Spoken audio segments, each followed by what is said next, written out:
আজকে তোমাদের সাথে শেয়ার করব মাছের তেল দিয়ে কুমড়ো ডাঁটার এক দুর্দান্ত স্বাদের চচ্চড়ির রেসিপি। গরম ভাতের সাথে এই চচ্চড়ি থাকলে আর অন্য কিচ্ছু দরকার হয় না। নমস্কার বন্ধুরা, শুভমিতা ব্লগে সবাইকে স্বাগত জানাই। তাহলে চলো আজকে রেসিপি দেখে নেওয়া যাক। তবে কেউ স্কিপ করো না, স্কিপ করলে আমি কি পদ্ধতিতে রান্নাটা করলাম বা কখন কোন মশলার কিভাবে অ্যাড করলাম সেটা তোমরা মিস করে যাবে। তখন হয়তো রেসিপিটা খেতে এতটা ভালো হবে না। আর বাড়িতে অবশ্যই একবার হলেও এইভাবে মাছের তেল রান্না করে আমায় কমেন্ট করে জানাতে ভুলো না রেসিপিটা তোমাদের কেমন লাগলো। এখানে আমি প্রথমেই মাছের তেলটা ধুয়ে নিচ্ছি। এই তেলটার মধ্যে নাড়িগুলো দেখো একটুখানিও নেই। খুব ভালোভাবে ধুয়ে পরিষ্কার করে নিচ্ছি। তবে এই মাছের তেলটা সব সময় পাওয়া যায় না। যদি না পাও তাহলে নাড়ি থাকে যেই মাছের তেল সেটাও নিতে পারো।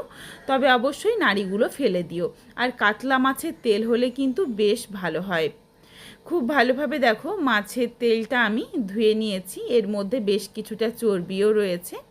আর মাছের তেলটা ধোয়া হয়ে গেলে আমি এইভাবে ঝুড়িতে কিছুক্ষণ রেখেছিলাম।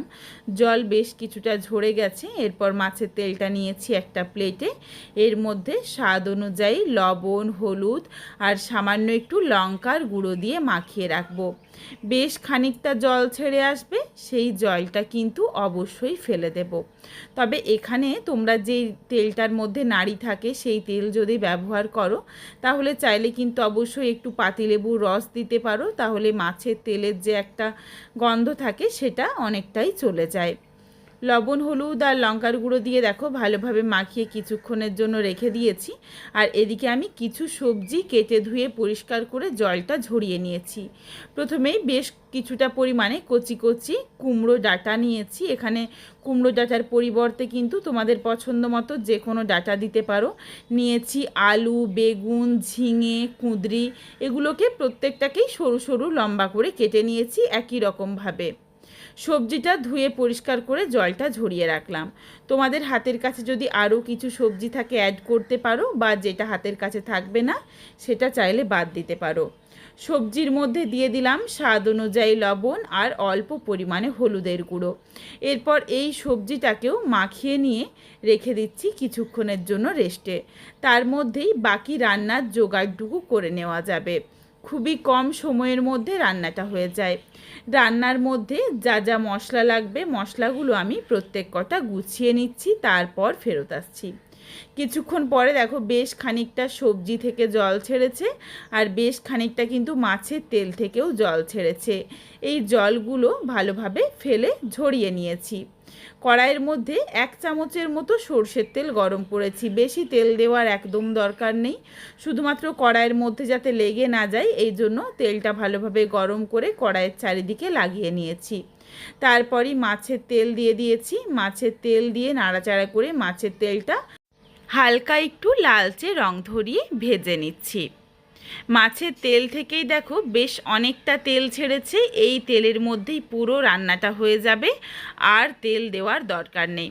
এখানে দেখো বেশ একটু বড় বড় টুকরো রয়েছে, এগুলো এজন্য খুন্তিতে করে একটু কেটে কেটে ছোট টুকরো করে দিচ্ছি। মাছের তেলটা সুন্দরভাবে একটা হালকা লালচে রং ধরে গেছে। এরপর তেলটা ঝরিয়ে মাছের তেলটা তুলে রাখছি। মাছের তেলটা দেখো পুরোটাই তুলে নিলাম। কড়াইয়ের মধ্যে যেটুকু তেল ছিল এই তেলে ফোড়নে দিচ্ছি সামান্য একটু 5 ফোড়ন, ফাটিয়ে নেওয়া শুকনো লঙ্কা, তেজপাতা, এগুলোকে নাড়াচাড়া করে একটু হালকা করে ফোড়নটাকে ভেজে নিয়েছি। তারপর দিয়ে দিয়েছি মাঝারি সাইজের একটা পেঁয়াজ কুচি। পেঁয়াজ দিয়ে নাড়াচাড়া করে পেঁয়াজটাও বেশ একটু হালকা লাল করে ভেজে নিয়েছি। এরপর এর সাথে দিয়ে দিচ্ছি থেতো করে নেওয়া রসুন। এই রান্নাটার সাথে বাটা রসুন এতটা খেতে ভালো লাগে না, এই জন্য অবশ্যই ঠিক এইভাবে থেতো করে নেওয়া রসুন দিয়ে দিও। রসুন দিয়ে একটু নাড়াচাড়া করে হালকা করে ভেজে নিয়েই দিয়ে দিচ্ছি বড় সাইজের একটা টমেটো কুচি। টমেটো দিয়ে নাড়াচাড়া করে টমেটোটাও একটু ভাজা ভাজা হয়ে যাওয়া অবধি অপেক্ষা করব। টমেটো দেখো ভালোভাবে ভাজা হয়ে গেছে। এই সময় এখানে লবণ হলুদ দিয়ে মেখে রাখা সবজিগুলো দিয়ে দিচ্ছি, তবে জলটা ঝরিয়ে। যতটুকু জল বেরিয়েছে পুরো জলটাই ফেলে ঝরিয়ে সবজিটা দিয়ে নাড়াচাড়া করে এই মশলার সাথে একটু হালকা করে ভেজে নেব। একটু ভাজা হলে রান্নাতে কিন্তু খেতে বেশ ভালো লাগে। কিছুক্ষণ সময় নিয়ে নাড়াচাড়া করে হালকা করে একটু দেখো ভেজে নিয়েছি। এর চেয়ে আর খুব বেশি লাল করে ভাজারও দরকার নেই। লবণ হলুদ দিয়ে মেখে রাখার জন্য কিছুটা সবজির জল বেরিয়ে গেছে, সেটা ফেলে দিয়েছি। এই জন্য দেখো জল আর একদমই খুব বেশি ছাড়েনি আর সহজেই ভাজা হয়ে গেছে সবজিগুলো। ভালোভাবে যখন ভাজা হয়ে গেছে এরপর এর সাথে দিয়ে দিচ্ছি ঝালের জন্য কয়েকটা ফাটিয়ে নেওয়া কাঁচা পাকা লঙ্কা। এখানে তোমরা যেমন ঝাল খাবে সেই বুঝে লঙ্কাটা দিয়ে নিও। আর দিয়েছি বাটা মশলা। এই বাটা মশলার মধ্যে রয়েছে হাফ চামচ সাদা সর্ষে আর হাফ চামচের থেকেও কম পরিমাণে গোটা জিরে আর খুবই সামান্য একটু গোটা ধনে। এই মশলাগুলোকে দিয়েই একদম মিহি করে বেটে নিয়েছিলাম। খুব বেশি মশলা দেওয়ার দরকার নেই, তখন কিন্তু এই রান্নাটা খেতে ভালো লাগবে না। মশলা দিয়ে নাড়াচাড়া করে একটু মিশিয়ে নিয়েই হাফ চামচ পরিমাণে চিনি দিয়ে দিয়েছি, যাতে রান্নার টেস্টটা ব্যালেন্স হয়ে যায়। তার কারণ এখানে বেশ অনেকটা পরিমাণে টমেটোর ব্যবহার রয়েছে। মশলা দিয়ে নাড়াচাড়া করে হালকা করে কষিয়ে নিয়েই বেশ খানিকটা জল দিয়ে দিলাম। জল দিয়ে নাড়াচাড়া করে ভালোভাবে মিশিয়ে নিয়েছি। এই জলের মধ্যেই কিন্তু সবজিটা পুরোপুরি ভালোভাবে সেদ্ধ হবে। এখনও অবধি সবজি সেদ্ধ হয়নি, এই জন্য আমি জলের ভাগটা একটু বেশি দিয়েছি। এরপর যখন ভালোভাবে ফুটতে শুরু করেছে ভেজে রাখা মাছের তেলটা দিয়ে দিয়েছি। মাছের তেল দিয়ে নাড়াচাড়া করে মিশিয়ে নিয়েই আঁচটা একদম কমিয়ে দিয়ে ঢাকা চাপা দিয়ে প্রায় 7-8 মিনিট সময় নিয়ে রান্নাটা করে নেব, যাতে সমস্ত সবজি খুব ভালোভাবে সুসেদ্ধ হয়ে যায়। বেশ কিছুক্ষণ পর দেখো ফেরত এসেছি, সুন্দরভাবে সমস্ত সবজিটা সুসেদ্ধ হয়ে গেছে। কয়েকটা সবজি তোমাদের একটু কেটে দেখিয়ে দিই। সবজিগুলো ভালোভাবে নরম হয়ে গেছে, কিন্তু ঝালটা এখনও হয়নি, কারণ এই লঙ্কাগুলোতে খুব বেশি ঝাল ছিল না। এর জন্য এখানে আমি সামান্য একটু ঝালের জন্য লঙ্কার গুঁড়ো দিয়ে দিয়েছি। এই রান্নাটা কিন্তু একটু ঝাল ঝাল হলে খেতে বেশ ভালো লাগে, তবে ঝালটা তোমরা নিজেদের স্বাদ মতো দিয়ে নিও। একটু সবজিগুলো খুন্তিতে করে ভেঙে নিয়েছি, যাতে রান্নাটা একটু মাখো মাখো হয়ে যায়। একদম রেডি। তেল ছেড়ে যখন এসেছে সমস্ত সবজির থেকে, তারপর রেসিপিটা নাবিয়ে নেব। নাবিয়ে নেওয়ার আগে দিয়ে দিলাম হাফ চামচ কাঁচা সর্ষের তেল। সর্ষের তেল দিয়ে নাড়াচাড়া করে মিশিয়েই এরপর রেসিপিটা নাবিয়ে নিচ্ছি। সর্ষের তেলের যখন একটা কাঁচা গন্ধ থাকবে তখন রান্নাটা খেতে বেশ ভালো লাগবে। আর এই রান্নাতে তো সর্ষে বাটারও ব্যবহার রয়েছে। বাড়িতে অবশ্যই একবার হলেও এইভাবে কুমড়ো ডাঁটা দিয়ে মাছের তেল রান্না করে দেখো।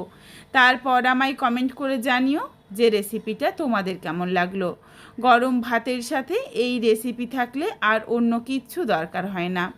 রেসিপিটা তোমাদের যদি ভালো লেগে থাকে তাহলে লাইক করো, শেয়ার করে বন্ধুদের দেখার সুযোগ করে দিও। তোমরা যদি আরও এই ধরনের নিত্য নতুন ঘরোয়া রেসিপি দেখতে চাও তাহলে অবশ্যই আমার চ্যানেলটিকে সাবস্ক্রাইব করে পাশে থাকা বেলটি অন করে অল নোটিফিকেশান অন করে দিও, যাতে আমার প্রত্যেকটা রেসিপির নোটিফিকেশান সবার প্রথমে তোমাদের কাছে পৌঁছে যায়। অবশ্যই আমার চ্যানেলটিকে হাইপ করে দিও, যাতে আমি আরও এগিয়ে যেতে পারি, তোমাদের সাথে আরও নিত্য নতুন ঘরোয়া রেসিপি শেয়ার করতে পারি। আবারও শীঘ্রই হাজির হচ্ছি ঘরোয়া নতুন কোনো এক রেসিপির সাথে। পরবর্তী রেসিপি দেখার আমন্ত্রণ রইল। পুরো ভিডিওটা দেখার জন্য অসংখ্য ধন্যবাদ। তাহলে আজকে আসি, সবাই ভালো থেকো, সুস্থ থেকো। আবারও শীঘ্রই দেখা হচ্ছে নতুন কোনো এক রেসিপির সাথে।